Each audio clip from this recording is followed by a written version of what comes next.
El olor del café aún estaba en el aire cuando mi corazón empezó a latir con fuerza. Me llamo Víctor Valdivia, tengo 64 años, y toda mi vida he creído que la familia es sagrada. Por eso, cuando mi hija Camila entró a mi habitación aquella mañana con una bandeja perfectamente arreglada, con la taza humeante y una servilleta doblada con precisión quirúrgica, jamás imaginé que sería el comienzo de la traición más grande de mi vida, dijo con voz suave, casi temblorosa.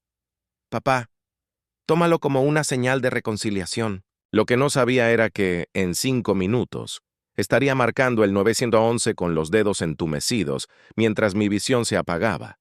Siempre había sido un hombre metódico. Construí mi casa con mis propias manos, ladrillo a ladrillo, hace más de 3 décadas. Nada me daba más orgullo que ver a mi familia crecer bajo ese techo. Ese hogar era mi refugio, mi territorio seguro.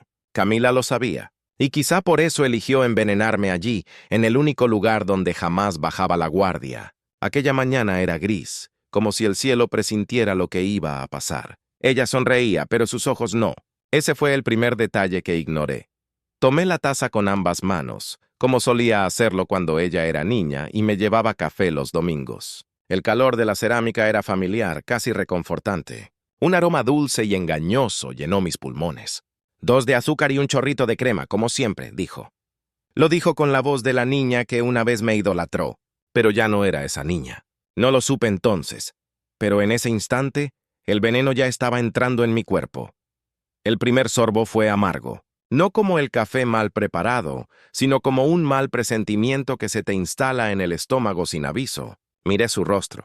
Camila evitó mi mirada, fingiendo ordenar la cocina, pero sus manos temblaban apenas perceptiblemente. La segunda señal, la ignoré también. Pensé que era nerviosismo por nuestra discusión de la noche anterior. No sabía qué era culpa, o miedo de que todo saliera mal. Pasaron 5 minutos, exactamente 5. Lo sé porque miré el reloj digital en la pared mientras el mundo empezaba a inclinarse. Al principio fue una ligera presión en la sien, como cuando te falta el aire después de correr. Después vino el mareo. La casa, mi casa, comenzó a girar sobre sí misma. Mi cuerpo ya no respondía igual. El corazón golpeaba fuerte, desordenado, como si tratara de advertirme que algo se estaba descomponiendo dentro de mí. «Papá, ¿te sientes bien?», preguntó Camila. Su voz sonó falsa, estudiada, demasiado perfecta. No me lo imaginé, lo sentí. La miré y vi un brillo fugaz en sus ojos que no había visto jamás en ella. No era preocupación, era expectativa, como quien espera el resultado de un experimento. Mis dedos torpes buscaron el celular. Estaba a unos centímetros, pero en ese momento parecía a kilómetros. La lengua me pesaba, como si estuviera masticando algodón húmedo. El pulso se disparó. Lo supe sin necesitar un aparato. Mi cuerpo estaba en modo alarma. Logré presionar los números. 9, 1, 1. Cada pulsación fue un desafío. Cuando la operadora contestó, apenas pude articular palabras. «Me han envenenado», arrastré. No sé si me entendió completo, pero la última imagen que recuerdo fue la taza cayendo al suelo, rompiéndose en 1000 pedazos sobre la losa que yo mismo coloqué hace 30 años. Después el pitido, ese pitido agudo y persistente de las máquinas que solo escuchas en los hospitales. Abrí los ojos entre luces blancas y un olor estéril.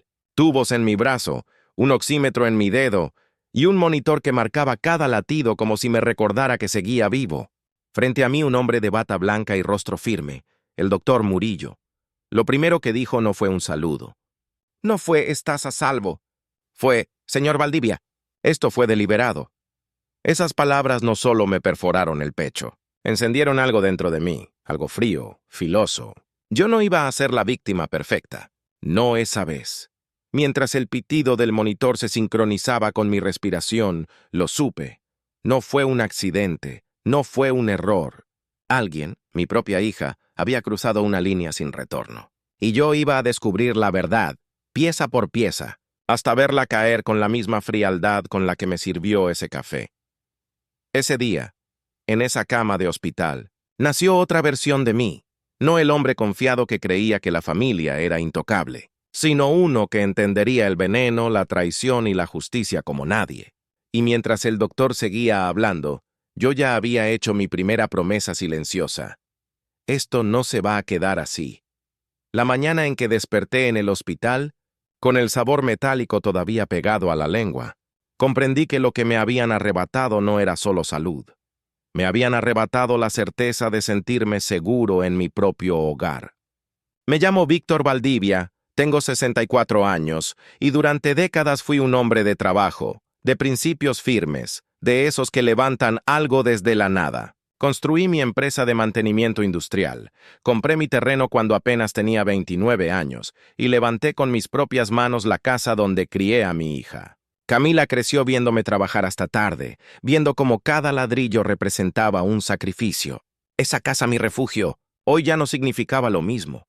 Esa misma tarde, mientras todavía me canalizaban sueros y mi corazón se estabilizaba, los recuerdos comenzaron a regresar como ráfagas. Camila. Su mirada esquiva, sus manos temblorosas, el sabor amargo en la boca. La escena se repetía como una cinta maldita, y entre cada imagen una sola frase flotaba en mi cabeza.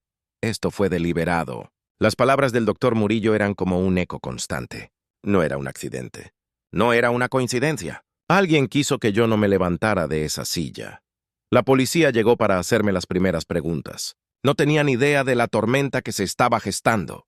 Respondí lo básico, sin mencionar todavía a Camila. No porque dudara, sino porque sabía que necesitaba jugar con inteligencia. Si iba a desenmascarar a mi hija y a su esposo, no bastaba con acusarlos. Tenía que demostrarlo, con hechos y pruebas que los aplastaran. Cuando me dieron de alta, crucé de nuevo el umbral de mi casa y algo cambió en mi interior. Cada mueble, cada fotografía, cada tabla de madera tenía ahora un peso distinto. Nada se sentía igual. Era como si mi hogar se hubiera convertido en un escenario contaminado. En la cocina aún quedaban pedazos de la taza rota, pequeños fragmentos brillantes en el piso. No los barrí de inmediato. Me quedé ahí mirándolos, recordando el instante exacto en que mi vida se dividió en un antes y un después. Fue entonces cuando escuché el motor de un auto afuera. El sonido del portón. Esteban, mi yerno, entró sin tocar, como si la casa fuera suya. Lo siguió Camila, a 2 pasos de distancia, con la misma expresión que había visto antes del café. Una mezcla entre tensión, cálculo y nervios disfrazados de preocupación. Lo que antes eran gestos familiares, ahora eran señales de alerta. Esteban no vino a verme por cariño. Lo supe en cuanto entró con una carpeta manila bajo el brazo, de esas que usan los vendedores cuando vienen a ofrecerte un negocio imposible de rechazar. Sus pasos eran lentos, estudiados. Camila no dijo nada, solo lo observaba, como quien espera el desenlace de una obra que ya conoce. Lo dejé hablar. «Víctor, tenemos que hablar», dijo Esteban, poniendo la carpeta sobre mi escritorio. «Es una oportunidad única. Rentabilidad del 30% en 6 meses. Solo necesitamos una inversión inicial de 45,000, nada riesgoso». Su voz estaba aceitada, como la de un vendedor que ha ensayado 1000 veces. No era la primera vez que venía con promesas huecas. Ya antes me habían pedido dinero para inversiones y nunca regresó un centavo. Lo peor no era el descaro. Era la forma en que hablaba como si yo ya les debiera algo. Lo interrumpí sin levantar la voz. Cerré la carpeta, la deslicé de vuelta hacia él y dejé caer mis gafas de leer sobre el escritorio. Despacio. Era mi forma de decir, esta conversación ha terminado. Pero Esteban no se movió. Se inclinó hacia adelante, invadiendo mi espacio como si quisiera marcar territorio. Y ahí, frente a mí, pronunció las palabras que me quemaron más que el veneno en mi sangre. «Esta casa ya es prácticamente nuestra, Víctor. Salvo por el nombre». Sentí un frío recorrerme el cuerpo. Lo dijo con seguridad, con la soberbia de alguien que cree que ya ganó.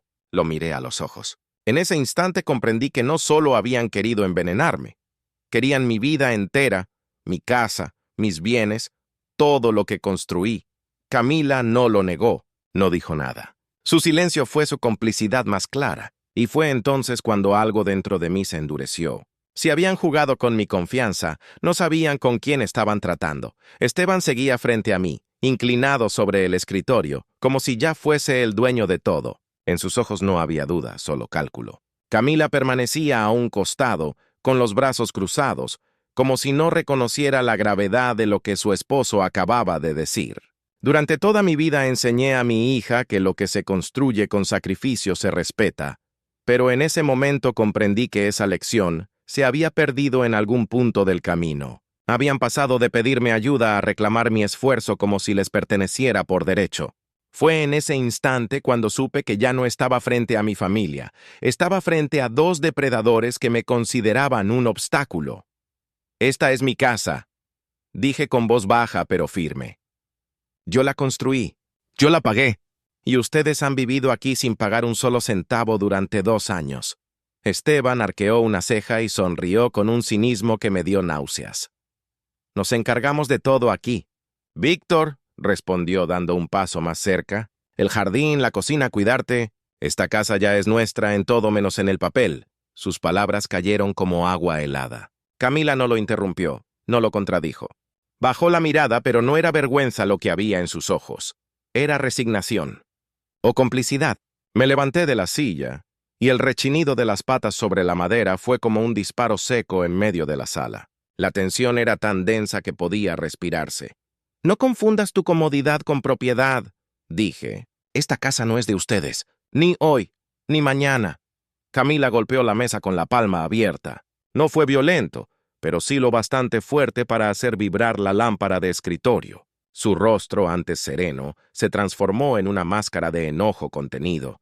«Siempre ha sido así», escupió, controlándolo todo, contando cada centavo. «Somos tu familia, no una obra de caridad».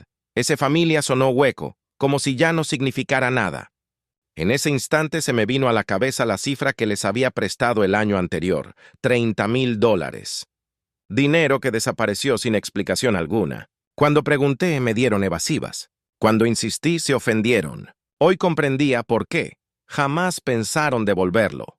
«Te di $30,000, respondí mirándola fijamente. «Y los gastaron en 4 meses sin decirme en qué». «¿Familia?» La familia no envenena la confianza. La mueca de Esteban cambió. Pasó de la sonrisa sobradora a un gesto duro, de advertencia. Se acercó más, tanto que podía sentir el aroma excesivo de su colonia barata mezclándose con mi rabia. «No vas a vivir para siempre, viejo», dijo casi en susurro. «Más vale que empieces a pensar en el futuro de los que vienen detrás de ti». Esa frase me perforó como una cuchilla. No solo era una amenaza velada, era una declaración de intenciones. No estaban esperando a que muriera, estaban acelerando el proceso. Camila se giró hacia él y, por un segundo, creí ver una chispa de duda en sus ojos, pero fue fugaz. Bajó la mirada otra vez, no dijo nada. Ese silencio me dolió más que sus palabras. Ella era mi sangre, mi hija, la niña que alguna vez me decía «te amo, papá», al servirme un café los domingos. Hoy no quedaba nada de esa niña. Los vi salir de la oficina sin cerrar la puerta, como si ya no me debieran respeto. La casa quedó en silencio. Solo el eco de sus palabras flotaba en el aire como veneno invisible. Miré la taza rota en la cocina y recordé el sabor amargo. Recordé cómo mi corazón había golpeado desesperado contra el pecho. Y entonces lo supe. No se trataba de una pelea familiar. Era una guerra silenciosa que ellos ya habían comenzado. La mañana siguiente fue extrañamente silenciosa. El viento se filtraba por las rendijas de las ventanas, como si la casa misma contuviera el aliento. Yo estaba sentado en el borde de mi cama, con la bata del hospital aún sobre la silla, cuando escuché los pasos de Camila en el pasillo. Eran pasos lentos, suaves, como los de alguien que ensaya una entrada calculada. La puerta se abrió despacio y ella apareció con el rostro pálido, los ojos rojos e hinchados. Era la imagen perfecta de la hija arrepentida. Si no hubiera conocido ya el sabor del veneno en mi lengua, habría creído su actuación. «¿Papá? ¿Puedo entrar?», preguntó con un hilo de voz. Asentí sin decir nada. Se acercó despacio como si temiera que cualquier palabra equivocada rompiera algo. Se sentó al borde de la cama, justo en el mismo sitio donde solía traerme dibujos cuando era niña. «No pude dormir anoche», continuó. Dije cosas terribles, cosas que no quería decir. La observé en silencio. Había visto esa cara antes, la cara que ponía cuando quería que le perdonara algo. Era la misma expresión de cuando chocó mi viejo auto a los 17 años y juró que jamás volvería a mentirme. La diferencia era que aquella vez fue un error de adolescente. Esto era un intento de asesinato. «Parecía que lo decías en serio», respondí finalmente. Camila bajó la mirada y empezó a frotarse las manos nerviosamente. Estaba estresada, susurró. Esteban perdió otro contrato. Y yo simplemente me desquité contigo. No era justo. Por un instante casi logró que lo creyera. Casi. La forma en que torcía los dedos, la respiración entrecortada, los ojos húmedos. Era una puesta en escena perfecta, pero yo conocía a mi hija, y esa perfección era precisamente la señal de que estaba mintiendo. Me recosté contra el cabecero de la cama y la observé en silencio. Su rostro parecía más joven, como si quisiera volver a ser esa niña de 10 años que me llevaba café a la cama los domingos por la mañana. Y fue entonces cuando soltó la frase que había preparado con cuidado. «Papá, déjame compensarte. Preparé tu café favorito. 2 de azúcar, un chorrito de crema. Considéralo una ofrenda de paz». La palabra paz me atravesó como un escalpelo. La noche anterior me había servido muerte en una taza. Hoy me ofrecía paz. No contesté. Ella se levantó, como si supiera que había ganado una pequeña batalla, y me hizo una seña para que la siguiera. Bajé las escaleras detrás de ella, observando cada detalle. La cocina estaba impecablemente ordenada. Sobre la barra de granito había una bandeja con una taza blanca, servilleta doblada y una cuchara de acero pulido. Era exactamente igual que la mañana del envenenamiento. Nada estaba fuera de lugar. Nada era casualidad. Camila tomó la taza con ambas manos, me la ofreció, y nuestras miradas se cruzaron por encima del borde humeante. «Bébelo, papá. Se está enfriando». Por fuera fingí calma. Por dentro sentía como cada fibra de mi cuerpo se tensaba. No era la bebida lo que importaba ahora. Era lo que representaba, su manera de probar si todavía podía manipularme. Ella no sabía que yo ya había cruzado la línea también, que ya no era el padre confiado de antes. Apreté la taza con suavidad, como quien sostiene una pieza de evidencia. En ese momento no bebí, pero registré cada segundo de su mirada. Había nervios, sí, pero también expectativa. Estaba esperando que yo volviera a ser el hombre dócil que ella conocía. No iba a suceder. Sostuve la taza con ambas manos y la sentí tibia, exactamente igual que aquella mañana en que casi pierdo la vida. El vapor ascendía despacio, en espirales perezosas, como si no tuviera prisa. Mi hija me miraba con esa calma tensa que usan los actores cuando esperan la reacción del público. No había ternura en sus ojos, solo cálculo disfrazado de cariño. Me di cuenta de que no era la bebida lo que le interesaba, era mi reacción. Quería saber si seguía confiando en ella, si seguía siendo el hombre débil al que podía manejar con lágrimas. «¿A qué esperas, papá?», dijo suavemente. «Tómalo antes de que se enfríe», respiré hondo. Acerqué la taza a mis labios. El olor era idéntico. No había forma de diferenciar si esta vez también había algo oculto ahí. No había cambio en el color, ni en la textura, ni en la temperatura. Si no fuera por la sensación de traición incrustada en mi pecho, habría sido un momento normal entre padre e hija, pero ya nada era normal. Nada. Tomé un sorbo, pequeño, calculado. Lo suficiente para que ella viera que no desconfiaba, pero no tanto como para perder el control si había vuelto a poner algo en el café. El líquido era dulce, familiar, y al mismo tiempo me revolvió el estómago. No por el sabor, por el recuerdo, por la imagen de mí mismo arrastrándome hacia el teléfono, con la lengua pesada y el corazón a punto de reventar. Ella sonrió, pero esa sonrisa no le llegó a los ojos. Se giró hacia la encimera fingiendo ordenar platos, pero sus movimientos eran torpes, casi nerviosos. Sus dedos se aferraban a los bordes como si necesitara sujetarse a algo.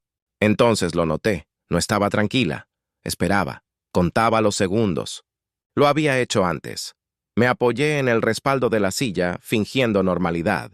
Tomé otro sorbo más pequeño y mantuve mi rostro sereno. Si había algo en esa taza, ella estaba esperando verlo surtir efecto. Cada respiración suya me lo decía. Observaba el reloj del microondas de reojo, igual que la primera vez. No sabía que esta vez yo también la observaba a ella. Los minutos pasaron lentos. El líquido bajaba por mi garganta, y aunque no sentía los mismos síntomas, la ansiedad me quemaba desde adentro. Miraba sus manos, sus gestos, la forma en que apretaba los labios. Estaba esperando que algo sucediera. Esa expectativa la delataba más que cualquier palabra. Tomé la decisión en silencio. Jugaría su juego. Me levanté despacio, como si estuviera mareado. y caminé hacia la sala fingiendo que me faltaba el aire. Sentí como su mirada me seguía como un radar. Un paso. 2. 3. Me sujeté al borde del sofá como lo había hecho aquella mañana en que marqué al 911. «¿Papá?» Su voz sonó temblorosa, pero no era miedo. Era control. «¿Estás bien?» No respondí. La dejé nadar en su propio pánico. Necesitaba verla reaccionar, ver qué hacía cuando creía que su plan funcionaba de nuevo. Di otro paso tambaleante. Ella soltó la cuchara que tenía en la mano. El sonido metálico al caer contra la barra fue como un disparo seco que atravesó el silencio. Y entonces lo vi claro. Si había duda alguna, se acababa de desvanecer. Camila no corrió hacia mí por preocupación. Corrió hacia el teléfono. No para pedir ayuda, sino para asegurarse de controlar la narrativa. Para decir lo que debía decir si volvía a pasar. Esa fue mi confirmación definitiva. Me apoyé contra la pared y fingí respirar con dificultad. Ella balbuceó algo nerviosa. Y en ese instante recordé la voz firme del doctor Murillo en el hospital. Esto fue deliberado. Esta vez no iba a terminar en una camilla sin respuestas. Esta vez iba a tener pruebas, plan y estrategia. Cerré los ojos un segundo. Dejé que creyera que estaba cayendo en su trampa. Pero dentro de mí ya se había activado mi contraataque. Desperté entre pitidos, tubos y luces blancas. El techo del hospital era el mismo que había visto días antes, pero esta vez no me tomó por sorpresa. Sabía exactamente dónde estaba y, sobre todo, sabía por qué. A mi derecha, un monitor cardíaco marcaba cada latido como un metrónomo implacable. A mi izquierda, una vía intravenosa mantenía mi pulso estable. En mi pecho, esa sensación agria de haber vuelto a pisar el mismo infierno. Pero lo que más pesaba no era el cuerpo. Era la claridad. Esta vez no era un anciano confundido. Esta vez estaba despierto, consciente y listo para devolver el golpe. Entró el doctor Murillo, con la bata blanca impecable y la expresión que solo tienen los médicos cuando ya no pueden endulzar la verdad. Llevaba una tableta en la mano y el ceño fruncido. Me miró directo a los ojos como si supiera que no quería rodeos. «Señor Valdivia», dijo, «necesitamos hablar seriamente». Me enderecé despacio. No había lugar para fingir debilidad. Él revisó los monitores, tocó algunos botones en la pantalla y finalmente me mostró el informe. Gráficos, números y términos médicos que para muchos serían un enigma, pero para mí bastó con escuchar lo esencial. Encontramos niveles elevados de benzodiazepinas y difenhidramina en su sangre, continuó con voz firme. Las concentraciones no corresponden a un accidente ni a automedicación. Esto fue intencional. Las palabras golpearon la habitación como una sentencia. Ya lo sabía, pero oírlo de su boca me dio algo que hasta ese momento no tenía. Evidencia médica oficial. No era paranoia, no era una sospecha. Era un intento de asesinato documentado por un profesional. Me quedé mirando la pantalla unos segundos más, grabando mentalmente cada palabra. ¿Podría haber sido un error? Pregunté solo para escucharlo decirlo. Murillo negó con la cabeza. No, señor Valdivia. La dosis fue muy alta, y la combinación es peligrosa. No ocurre por casualidad. Si no hubiera llamado al 911 tan rápido la primera vez, no estaría aquí ahora. No me tembló la voz cuando respondí. Lo sé, doctor. Hice una pausa. Esta vez estoy listo. Murillo me observó un instante, como si entendiera que aquella no era una simple reacción emocional. Era una declaración de guerra.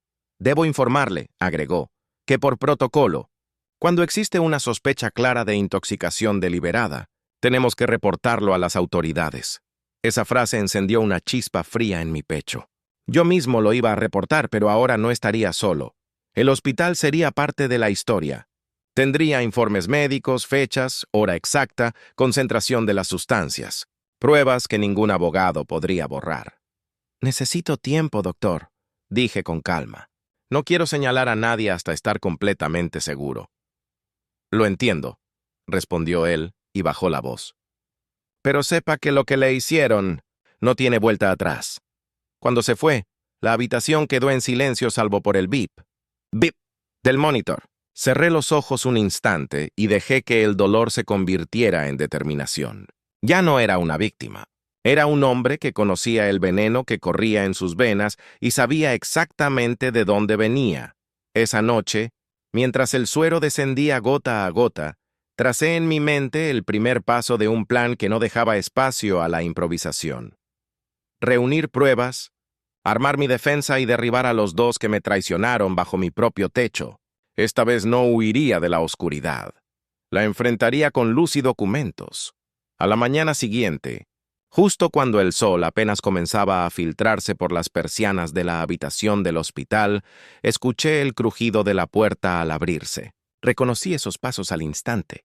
Camila y Esteban entraron como si fueran una pareja preocupada, un cuadro perfectamente ensayado. Ella llevaba una sudadera amplia, con el rostro pálido y los ojos rojos, como si hubiera llorado toda la noche. Él, con su camisa bien planchada, rostro serio y ese aire de falso control que siempre me había repugnado. No entraron corriendo. Entraron como actores que conocen su libreto. Camila fue la primera en acercarse a la cama. Tomó mi mano con suavidad, como si no me hubiera servido veneno días antes. Su voz era baja, temblorosa, medida al milímetro. «¿Papá?» Vine tan pronto como pude. Me asusté tanto cuando me avisaron. Susurró, apretando un poco más mi mano. Yo no respondí. Mi respiración era lenta, controlada. Fingí debilidad, no porque la sintiera, sino porque necesitaba ver cómo se comportaban cuando creían que yo no tenía fuerzas para pelear. Cada palabra que decían, cada gesto que hacían, era evidencia emocional para mí. Esteban se mantuvo unos pasos atrás al principio, escaneando la habitación como si fuera un terreno de conquista. Observaba los monitores, la bolsa de suero, la máquina que marcaba mis signos vitales. Sus ojos no mostraban preocupación, mostraban cálculo. No vino a verme como un yerno angustiado. Vino a medir el terreno. «Víctor», dijo con tono serio, «esto no puede volver a pasar. Necesitamos saber qué fue lo que te provocó esto. ¿Fue algún medicamento? ¿Algo que comiste? Tenemos que cuidarte. ¿Entiendes?» Sus palabras eran suaves, pero cargadas de subtexto. Lo conocía demasiado bien. Lo que en realidad quería decir era, necesitamos controlar la versión oficial de lo que pasó. No podían darse el lujo de que el hospital o la policía comenzaran a sospechar de ellos. Camila fingió enjugarse una lágrima y se inclinó un poco más sobre mí. «Papá, pensé que te iba a perder», dijo con voz entrecortada. «No sé qué haría si algo te pasara». Era una escena perfectamente coreografiada. Ella lloraba, él mantenía el control. Ella jugaba a la hija buena, él al protector de la familia. Si no hubiera estado consciente, si no hubiera escuchado al doctor Murillo hablar de envenenamiento intencional, tal vez habría creído su pequeña obra. Pero ya no era el mismo hombre que se dejó engañar con un café caliente. Bajé la mirada, fingiendo estar confundido. Dejé que ellos llenaran el silencio con su guión. Esteban habló de medicamentos, de posibles alergias, de revisar lo que había en casa. Camila asentía, como si estuvieran de mi lado. Lo que en realidad hacían era preparar su coartada. Cada palabra era un ladrillo en la muralla que querían construir para protegerse. Cuando mencioné, con voz débil, que quizá fue algo que comí o bebí, vi algo revelador. Camila se tensó de inmediato. Sus manos se humedecieron. Fue solo un segundo, pero suficiente para confirmarlo. Había escuchado exactamente lo que temía. Esteban, en cambio, me miró fijo, sin parpadear, como midiendo si estaba fingiendo o no. «Tranquilo, suegro», dijo al fin, colocándose una máscara de tranquilidad. «Vamos a encargarnos de todo. No vas a pasar por esto otra vez». Oh, claro que no lo iba a pasar otra vez, pero no por las razones que él creía. Después de unos minutos, salieron de la habitación. Camila me dio un beso en la frente, casi mecánico, y Esteban cerró la puerta con la seguridad de alguien que piensa que aún tiene el control. Pero no, la escena había terminado. Y esta vez, era yo quien tenía el libreto en mis manos. Me recosté sobre la almohada. Ya no sentía rabia desbordada como antes. Lo que sentía era algo mucho más peligroso, frialdad calculada.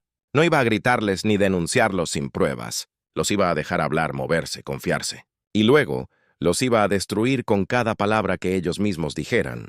Esa misma noche, cuando el hospital se sumió en ese silencio extraño que solo existe entre las 2 y las 4 de la mañana, abrí los ojos con una claridad helada. No podía dormir, no quería. Había algo mucho más importante que descansar.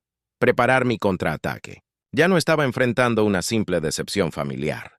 Estaba enfrentando a dos personas que habían planeado mi muerte con frialdad y ahora se movían entre mentiras como peces en el agua. Si quería ganar, tenía que dejar de ser el hombre ingenuo que confiaba ciegamente en el lazo de sangre. Tomé el celular que tenía en la mesa auxiliar y comencé a escribir nombres, ideas y pasos en la aplicación de notas. No se trataba de una venganza impulsiva. Era un plan meticuloso, quirúrgico. El primer paso era obvio: documentar todo. Cada palabra del doctor, cada visita, cada mirada de Camila, cada hora, cada detalle. El tiempo iba a ser mi aliado más valioso. A la mañana siguiente pedí hablar a solas con el doctor Murillo. Le pedí, sin rodeos, copias certificadas de mi análisis toxicológico, del informe médico de admisión y de los registros de la primera emergencia. Al principio me observó con cautela, como si temiera que fuera a hacer justicia por mi propia mano. Pero cuando vio la firmeza en mi mirada, entendió que no era un impulso, era una estrategia. Me dijo que, por derecho, podía solicitar todo mi expediente y que el hospital también había notificado oficialmente a las autoridades sobre la posible intoxicación deliberada. Tenga esto bajo resguardo, señor Valdivia, me dijo. Son documentos que pesan mucho en un tribunal. La carpeta que me entregó no pesaba mucho en la mano, pero sí en significado. Era el primer ladrillo sólido en mi defensa, y más aún, en su caída. El segundo paso fue contactar a alguien fuera del alcance de Camila y Esteban. No podía usar amigos en común ni familiares. Cualquiera podía hablar de más. Llamé a Marcela Durán, una abogada que conocía de los tiempos en que manejaba contratos de mi empresa. Firme, discreta, implacable. Le conté parte de la historia, no toda. Le di las fechas, los síntomas, el diagnóstico, y ella solo dijo una frase que me confirmó que había elegido bien. Si tienes pruebas, Víctor. Ellos no saben con quién se metieron. El tercer paso fue la vigilancia. Sabía que volverían a la casa, y cuando lo hicieran, tenía que tener ojos donde ellos creían que solo había confianza. Al salir del hospital, con la excusa de necesitar reposo en casa, contraté a Óscar Beltrán, un investigador privado recomendado por Marcela. Hombre de pocas palabras, acostumbrado a casos de herencias, fraudes familiares y traiciones domésticas. Le pedí cámaras discretas, micrófonos legales y todo lo necesario para convertir mi hogar en un escenario controlado por mí. Quiero que cada habitación clave quede grabada, le dije. Cocina, sala y despacho. Nada más, quiero escucharlos. No asustarlos. Óscar sonrió apenas, como quien reconoce a otro jugador que también sabe mover piezas. Si hay algo que ocultar, dijo, lo van a revelar ellos mismos. No hará falta presionarlos. El cuarto paso fue uno que dolió más que los anteriores: preparar mi testamento. No porque pensara morir, sino porque quería que, cuando intentaran apoderarse de mi patrimonio, se encontraran con un muro legal más duro que sus mentiras. Marcela redactó un nuevo documento en el que Camila quedaba fuera completamente hasta que se resolviera cualquier investigación criminal. Cada propiedad, cada cuenta, cada acción estaba bajo un esquema de control legal que no podrían tocar ni con un abogado de su lado. Mientras la tinta de mi firma se secaba sobre el testamento, sentí algo que no había sentido en semanas: poder. El mismo poder que había perdido cuando el veneno me había hecho caer al suelo. Esta vez no iba a darles ni un centímetro. Finalmente, tomé la decisión más silenciosa pero más peligrosa: actuar normal. Fingir que no sabía nada. Sonreírles cuando regresaran. Aceptar su café si lo ofrecían. Dejar que bajaran la guardia y dijeran cosas que no deberían decir. Porque a partir de ese momento, cada palabra, cada gesto, cada respiración suya estaría registrada. La diferencia ahora era clara. Ellos creían que aún controlaban la historia, pero yo ya tenía la pluma con la que iba a escribir el final. La primera llamada de Óscar llegó a media tarde, con la voz grave y el sonido de papeles al fondo. Había terminado su barrido financiero preliminar: transacciones, préstamos, tarjetas de crédito. Me dijo solo una cosa al principio, y lo repitió 2 veces por si acaso no había entendido la gravedad. Víctor, es peor de lo que pensábamos. Mi garganta se apretó. Había esperado codicia, quizás un desatino económico. No esperaba una bola de nieve de deudas que justificara para ellos cualquier locura. Abrí el informe que me envió encriptado.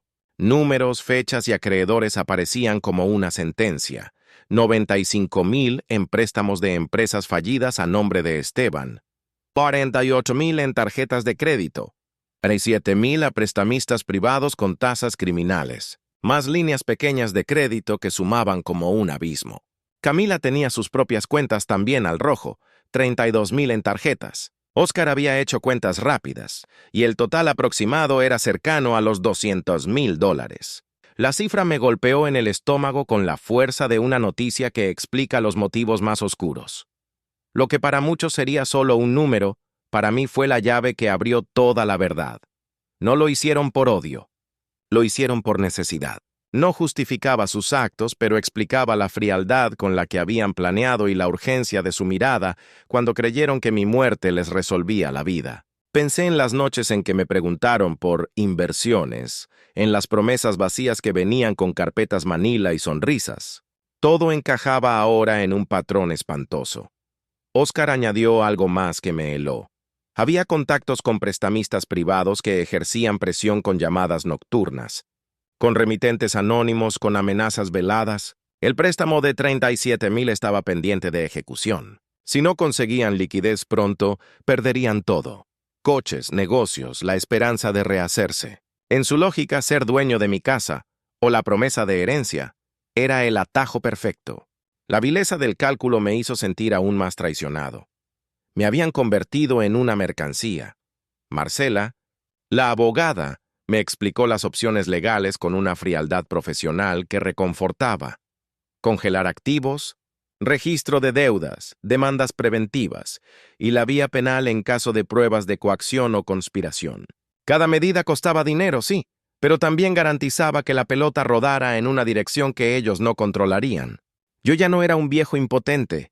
Tenía recursos legales y testimonios técnicos. Sentí que recuperaba terreno. Esa noche, revisé las grabaciones que Óscar había empezado a captar. Pequeños fragmentos. Conversaciones en la cocina, risas nerviosas, murmullos sobre la solución y la frase que más temía escuchar. Si lo sabe, ya es demasiado tarde. Las escuché una y otra vez hasta que cada palabra se volvió una evidencia en mi mente. No había ambigüedad. Había un plan y una admisión en fragmentos. Guardé cada clip en 3 ubicaciones diferentes, con copias en la nube y llaves encriptadas. No daría margen a que destruyeran pruebas. Decidí entonces abrir un frente más agresivo. Presión a los acreedores. Si los prestamistas pensaban que iban a recuperar algo con la esperanza de la herencia, les mostraríamos que la herencia ya no sería accesible. Marcela preparó paquetes con el Nuevo Testamento, copia del informe toxicológico y el aviso de demanda por desalojo. La idea no era vengarme a nivel personal con esos envíos. Era cortarles el oxígeno financiero. Quería que su red de salvación se deshilachara antes de que pudieran reagruparse. Los efectos fueron rápidos y devastadores. En cuestión de días, llamadas de bancos y prestamistas se multiplicaron en las grabaciones que Óscar me enviaba. Señor Thornton, hemos recibido documentación que cambia el panorama. Necesitamos garantías inmediatas. El pánico se instaló donde antes había seguridad. Vi en esas llamadas cómo la casa de naipes que habían construido se tambaleaba. Fue un alivio frío y calculado. Ver que la presión externa comenzaba a hacer su trabajo. Aún así, no me dejé llevar por la euforia. Sabía que nadie se entrega sin pelear, y que cuando la espalda estaba contra la pared, la gente desvela lo peor de sí misma. Preparé mi siguiente movimiento. Una reunión con Óscar y Marcela para revisar las pruebas que necesitaríamos presentar a la fiscalía. Teníamos el toxicológico, las grabaciones, las pruebas de deuda y confesiones parciales. Lo siguiente era hilar todo en una cronología implacable que demostrara no solo el móvil, sino la intención y las acciones. Cerré el día mirando la foto de Camila de niña en el estante del despacho. La misma niña que un día me trajo café con una sonrisa, ahora aparecía en mi vida como el detonante del peor plan posible.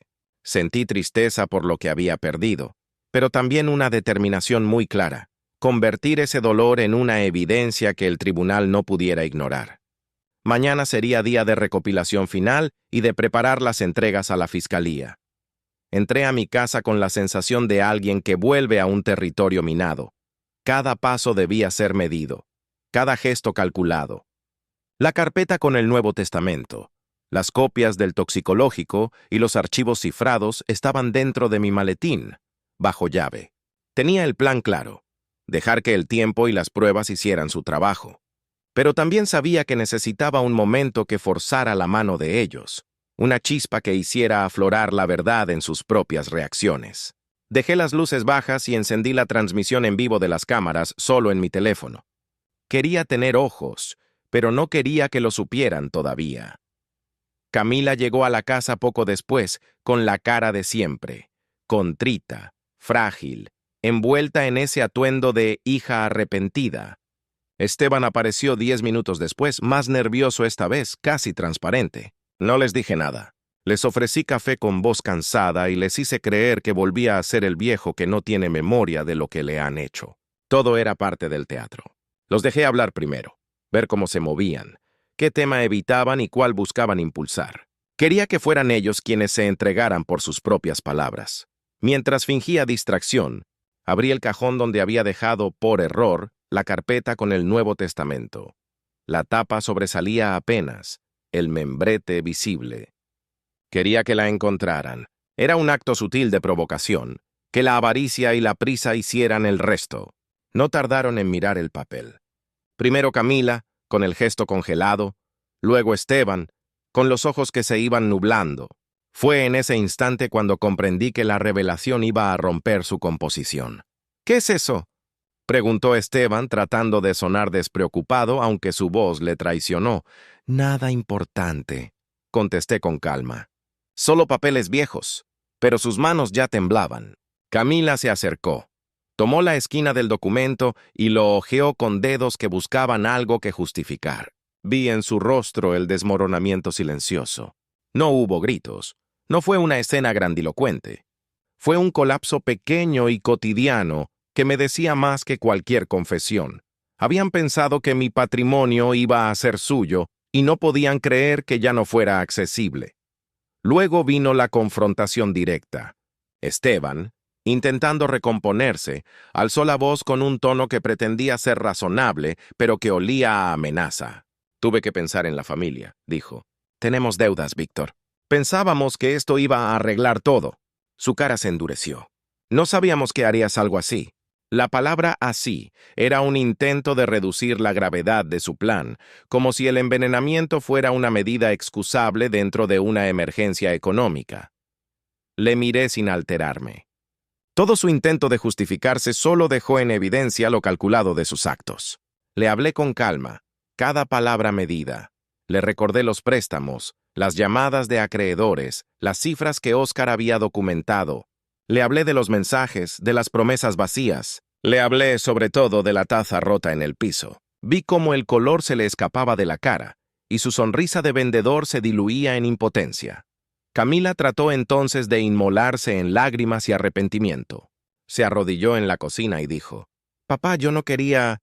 Pero la voz le falló porque, sin darse cuenta, sus manos buscaban la pantalla del móvil para ver si algo estaba siendo documentado. Su instinto delató su miedo.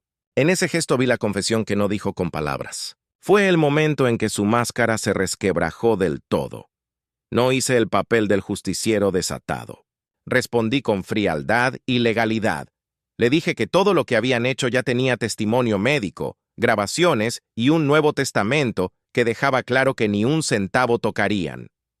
Les expliqué que no buscaba venganza irracional, sino justicia, que impidiera que alguien más sufriera lo que yo sufrí. Les hablé de la denuncia, de los pasos que Marcela y Óscar ya habían iniciado y de la investigación que la policía pronto tendría en sus manos. Sus caras, ahora, reflejaban el pánico de quien sabe que el tablero ha cambiado irreversiblemente. Cuando se marcharon, la casa quedó en silencio. No sentí triunfo. Sentí el peso de lo que venía. Procesos judiciales, testigos, preguntas, pero también una extraña calma. Había conseguido lo que me propuse con esa pequeña provocación. obtener reacciones, errores, admisiones y el colapso que la avaricia provoca cuando se ve cercada. Guardé las grabaciones y las copias en 3 lugares distintos. Cerré las persianas y por primera vez en semanas, respiré sin sentir que la casa iba a traicionarme. La mañana siguiente llegó como un reloj militar, puntual, clara y distinta. Esta vez no me desperté con miedo, sino con una estrategia. Las piezas ya estaban sobre la mesa. El testamento nuevo, el informe toxicológico, las grabaciones, el rastro de sus deudas y sobre todo sus propias reacciones. Era momento de mover la primera ficha de un contraataque legal que no dejaría espacio para que ellos reescribieran la historia a su favor. A las 9 en punto, Marcela llegó a la casa con su portafolio negro. Su forma de caminar lo decía todo. No venía a sugerir, venía a ejecutar. Nos sentamos en mi despacho, el mismo lugar donde años atrás les firmé los primeros cheques a Camila y Esteban para ayudarlos a empezar su vida. ¡Qué ironía! Sobre el escritorio, Marcela colocó los documentos en orden: expediente médico, grabaciones certificadas por Oscar, copias notarizadas del testamento, extractos bancarios y las fechas clave en una línea de tiempo perfectamente armada. «Víctor», dijo con calma quirúrgica, «con esto no solo estás blindado, estás en posición de iniciar la ofensiva. La primera acción sería presentar una denuncia formal ante la Fiscalía por intento de envenenamiento con agravante de parentesco. Marcela ya había hablado con una fiscal especializada en delitos contra adultos mayores. La ley en Texas es clara, y la combinación de benzodiazepinas y antihistamínicos no era algo que pudiera ser interpretado como accidente doméstico. La dosis y la forma en que fue administrada eran prueba suficiente para abrir una investigación criminal. La segunda acción era igual de contundente: una demanda civil preventiva para desalojarlos de la propiedad. Legalmente no pagaban alquiler ni tenían contrato. Vivían ahí porque yo se los permití por amor, pero ese amor se había terminado en el momento en que intentaron matarme por mi herencia. Marcela preparó el documento para darles un plazo legal de 30 días para pagar renta completa a precio de mercado o desalojar. Sabíamos que no podrían pagar ni una cuarta parte. Era un movimiento limpio, sin gritos ni escándalos, una hoja firmada que los dejaría sin piso. La tercera acción era más silenciosa pero igual de letal: notificar a sus acreedores de que no había herencia que pudieran usar como garantía. Marcela, con una calma que rozaba lo clínico, me explicó que una simple carta legal bastaría para cortar cualquier intento de usar mi nombre o propiedad como respaldo moral de sus deudas. Al quitarles esa esperanza, estaríamos rompiendo su última línea de defensa económica. Mientras firmaba cada hoja, sentí que algo dentro de mí se enderezaba. No era venganza lo que me movía, era justicia. Era recuperar el control que intentaron arrancarme con una taza de café envenenada. Cada firma era una afirmación. Esto no lo van a contar como un triunfo suyo. Esa misma tarde, Oscar me mostró los primeros clips editados de las grabaciones. Camila mirando el testamento con el rostro descompuesto. Esteban hablando de las deudas y de la solución, sus voces bajando al susurro como si la culpa se pudiera ocultar hablando más bajo. Esos archivos no eran solo pruebas, eran el retrato crudo de lo que se habían convertido. Marcela revisó el material con los ojos de quien ha visto muchas batallas legales. Esto no es circunstancial, Víctor. Esto es oro procesal.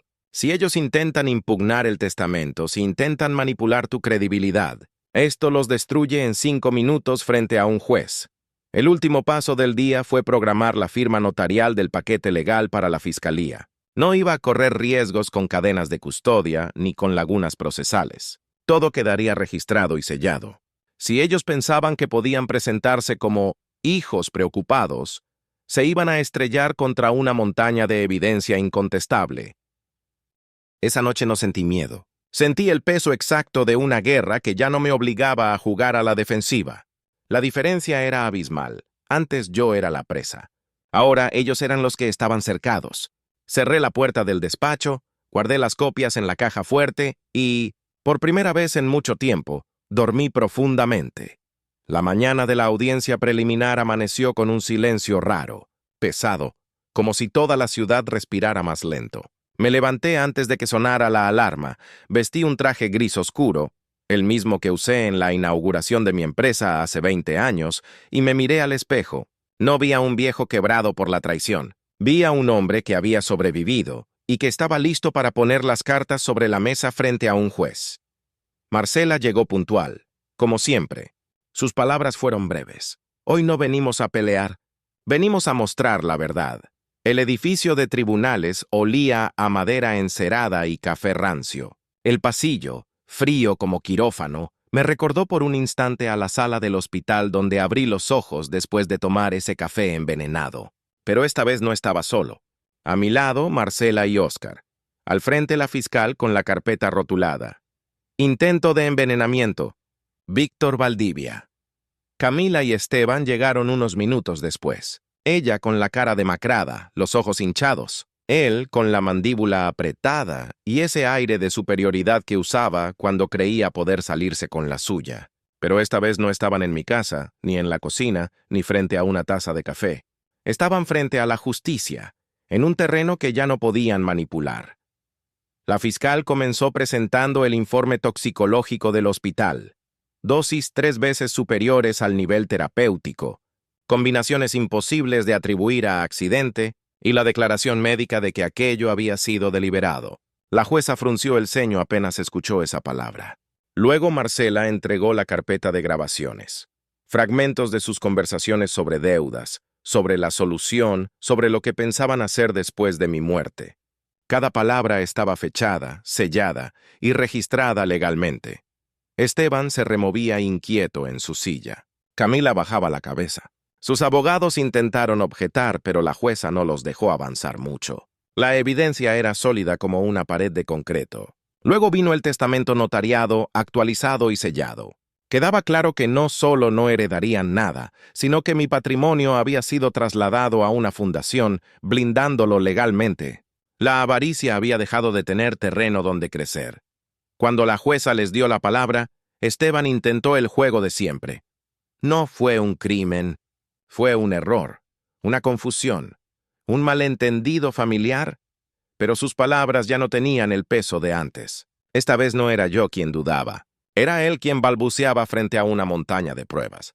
La fiscal fue implacable, explicó cada paso, cada grabación, cada documento, y remató con frialdad quirúrgica. Este no fue un error, fue un plan. Camila, temblando, rompió antes que él. Comenzó a llorar frente al estrado, tratando de recuperar algo de humanidad, hablando de la presión de las deudas, de cómo Esteban la había convencido de que todo saldría bien, que yo ni siquiera sufriría. Pero en sus lágrimas ya no había defensa, solo reconocimiento de que lo que habían hecho no tenía regreso. La jueza no dictó sentencia ese día, aún era una audiencia inicial, pero sí emitió órdenes claras. Restricción de acercamiento inmediata, proceso formal por intento de homicidio en primer grado, notificación a Fiscalía Estatal para preparar cargos completos. Cuando salimos del tribunal, el aire me supo distinto. No dulce, no victorioso, pero limpio. Durante meses había vivido bajo el peso de una traición silenciosa. Ahora esa traición tenía rostro, pruebas y un expediente judicial. Camila me miró por última vez antes de que la escoltaran. No dijo nada. No hacía falta. De regreso a casa, Marcela me dijo algo que se me quedó grabado. Cuando un traidor cree que eres débil, te ataca. Cuando descubre que estás preparado, cae solo. Esa tarde, encendí la televisión pero no la vi. Solo escuché el tic-tac del reloj de la sala y sentí algo que no había sentido desde antes de todo esto. Tranquilidad real. Aún quedaban juicios y procesos, pero la verdad ya no estaba escondida. Ya no era un secreto oscuro entre 4 paredes. Era oficial. Los días siguientes transcurrieron sin gritos, sin sobresaltos, sin el temblor constante en mis manos. Por primera vez en mucho tiempo, despertaba sin sentir que el peligro vivía bajo mi mismo techo. Camila y Esteban estaban fuera de mi casa y el proceso judicial había tomado un cauce firme, casi mecánico.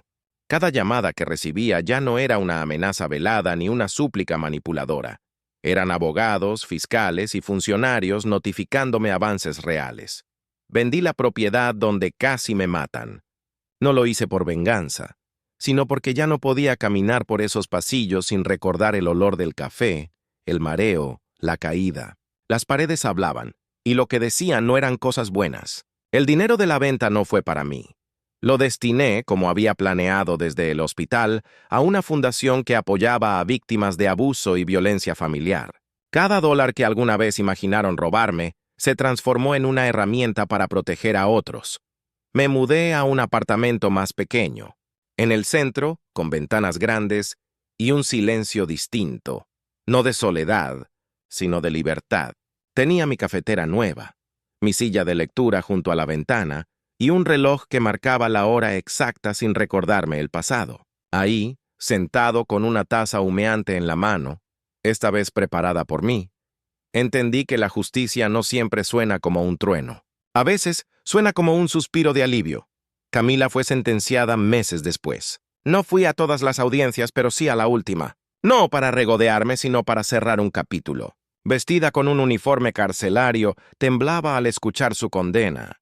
Me miró y por primera vez no vi desafío ni mentira. Vi culpa. No sentí odio. Sentí algo mucho más complejo. Una mezcla de duelo y aceptación. No lloré. Ya no tenía lágrimas para eso. La fiscalía me ofreció la posibilidad de hacer una declaración final. Caminé hasta el estrado, con pasos lentos pero firmes, y hablé con la voz más serena que he tenido en mi vida. Cuando alguien que amas intenta matarte, no solo te roba confianza, intenta robarte el derecho a seguir viviendo sin miedo. Pero yo decidí que esta historia no iba a terminar en mi funeral, sino en mi justicia. Los presentes quedaron en silencio. Nadie aplaudió. Nadie necesitaba hacerlo. Era una declaración simple, pero verdadera. Con Esteban fue distinto. Jamás pidió perdón. Nunca se quebró. Lo que no entendió fue que la cárcel no necesita lágrimas para cerrar un caso. Los hechos, las pruebas y las grabaciones hablaron por sí mismos. Fue sentenciado a 15 años. Su arrogancia lo acompañó hasta el final, pero ya no tenía el poder de lastimarme. Hoy mi vida no es perfecta, pero es mía. Tomo mi café sin miedo. Respiro sin estar alerta. Hablo con vecinos sin pensar que me traicionarán. A veces me sorprendo sonriendo sin razón. Y recuerdo que eso, sonreír, también es una forma de victoria. Guardo una sola foto de Camila. Una donde tenía 8 años y sonreía con los dientes chuecos, sosteniendo una tarjeta que decía para papá con amor. No la tengo enmarcada en la sala ni la muestro a nadie. Está en un cajón, no como herida abierta, sino como un testimonio silencioso de que lo que fui no me define, pero tampoco lo borro.